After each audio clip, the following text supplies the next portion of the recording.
branded an ugly college dropout and disowned by my family. 5 years later, I met them at my sister's graduation party. Her professor asked, "Do you know her?" I replied, "You have no idea." They had no clue who I was until. "You're nothing but an ugly college dropout. Don't you dare show your face at this family again." Can you imagine hearing those words from your own mother?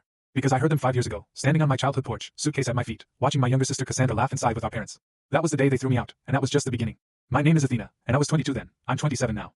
For years, I was the family embarrassment, the one who just couldn't measure up. Too plain, too ordinary, too much of a failure to ever deserve their love. Cassandra, on the other hand, she was everything I wasn't.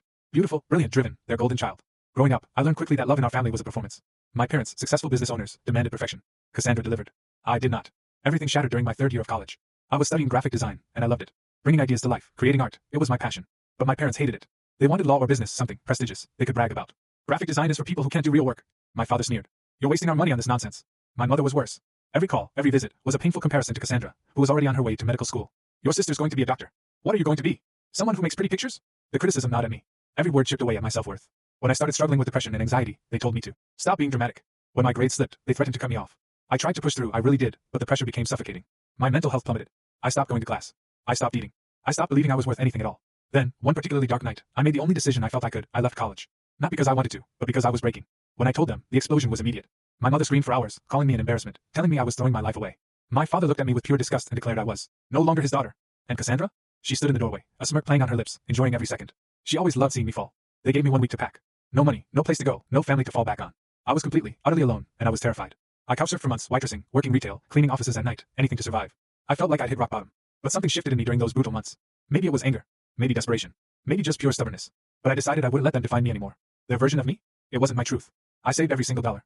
I taught myself advanced design software through free online tutorials. Every spare moment, I built a portfolio. I offered small businesses cheap logos and websites, just to get experience. And slowly, agonizingly slowly, I started to build something. It wasn't easy. There were nights I went to bed hungry because internet access was a higher priority than food. There were moments I wanted to give up, when that voice in my head, eerily like my mother's, told me I was foolish. But I kept going. And eventually, things started to change. My work improved. My clients grew. My rates soared. I went from couches to a tiny studio, then a 1-bedroom. From freelancing to owning my own design agency. 5 years. 5 years of working myself to exhaustion, of proving everyone wrong, of becoming someone I could finally be proud of. I cut them all off, changed my number, moved across the city. I wanted nothing to do with them. Then, on a warm spring evening, a social media message popped up from an old high school friend. An invitation to Cassandra's graduation party. My sister was finally a doctor, and the family was throwing a massive celebration at an upscale downtown venue. It felt like a trap. Why would they want me there? But as I stared at that message, something inside me clicked. Maybe it was time to face them. Not as the broken, desperate girl they discarded, but as the woman I had become. I wrestled with it for a week. Part of me wanted to ignore it, to keep living my peaceful, successful life without them. I built all of this without their help, without their approval. Why look back? But another part of me, a deep, simmering part, wanted them to know I hadn't just survived, I'd thrived. The party was scheduled for Saturday. My parents, never ones to skimp, would throw a lavish event. They loved showing off their perfect lives, their perfect family. I decided to go. Not for their approval. Not for some tearful reunion.